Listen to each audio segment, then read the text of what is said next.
Hi hello friends, എല്ലാ കൂട്ടുകാർക്കും മൗനരാഗത്തിന്റെ പുതിയൊരു പ്രൊമോയിലേക്ക് സ്വാഗതം.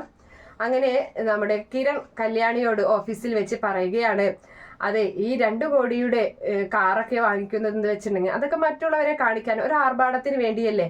സത്യത്തില് 2 കോടിയുടെ വീട് പണിത് ബാക്കി 2 കോടി രൂപ അത് ബാങ്കിലും ഇട്ട് അതിൽ നിന്ന് കിട്ടുന്ന പലിശ കൊണ്ട് ഒരു വലിയൊരു ഫ്ലാറ്റും പണിത് ബാക്കി പൈസ കൊണ്ട് സുഖമായി ജീവിക്കുന്നവരുണ്ട്. അങ്ങനെയാണ് ശരിക്കും ജീവിക്കേണ്ടത് എന്നൊക്കെ ഇങ്ങനെ പറഞ്ഞു കൊടുക്കുകയാണ്.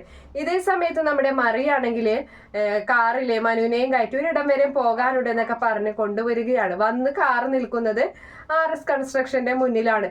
അങ്ങനെ മനോഹർ ഞെട്ടിപ്പോവുകയാണ്. ഇതെന്താ ഇവിടെ നിർത്തിയത് എന്ന് ചോദിക്കുകയാണ്. ഇവിടെയാണ് ഈ സ്ഥലത്തെ വെച്ച് ഏറ്റവും നല്ല കൺസ്ട്രക്ഷൻ കമ്പനി ഇതാണ്. അതുകൊണ്ട് നമ്മുടെ കൺസ്ട്രക്ഷൻ വർക്ക് കൊടുക്കാൻ പോകുന്നത് ഇവർക്ക് വേണ്ടിയിട്ടാണ്, ഇവർക്കാണ് എന്ന് പറയുമ്പോൾ മനോഹർ പറയാണ്, നിനക്ക് എന്താണ് ഭ്രാന്തുണ്ടോ? ഇവര് വെറുതെ അഡ്വർടൈസ്മെന്റ് ഒക്കെ നടത്തി വെറുതെ പേര് മാത്രമേ ഉള്ളൂ, ഇവർ കമ്പനിയൊന്നും അത്ര നല്ലതൊന്നല്ല എന്നൊക്കെ പറഞ്ഞ് എങ്ങനെയെങ്കിലൊക്കെ മനോഹർ അവിടെ നിന്ന് രക്ഷപ്പെട്ടു പോകുന്നുണ്ട്. എന്തായാലും മറിയം ഇനിയിപ്പോ അവരെ സമീപിക്കുമോ എന്നൊക്കെ നമുക്ക് നാളെ കാണാം.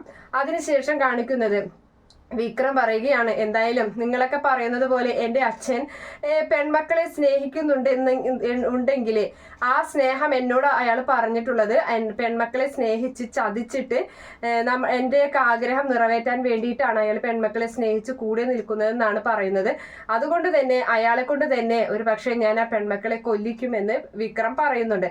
അതിനുശേഷമാണെങ്കിൽ നമ്മുടെ പ്രകാശിനെയും കാണിക്കുകയാണ്. പ്രകാശിന്റെ അരികിലേക്ക് അപ്പോൾ വിക്രം പരോളിൽ ഇറങ്ങുകയാണ്. അങ്ങനെ പ്രകാശിന്റെ അരികിലേക്ക് വിക്രം വരുന്ന ഭാഗവും കാണിക്കുകയാണ്. അതൊക്കെ കാണിച്ചിട്ടാണ് എന്തായാലും നാളത്തെ എപ്പിസോഡിൽ കാണാൻ പോകുന്നത്. ഈ റിവ്യൂ ഇഷ്ടപ്പെടുകയാണെങ്കിൽ ഈ ചാനൽ ഒന്ന് സബ്സ്ക്രൈബ് ചെയ്ത് സപ്പോർട്ട് ചെയ്യുക. Okay friends, bye, thank U.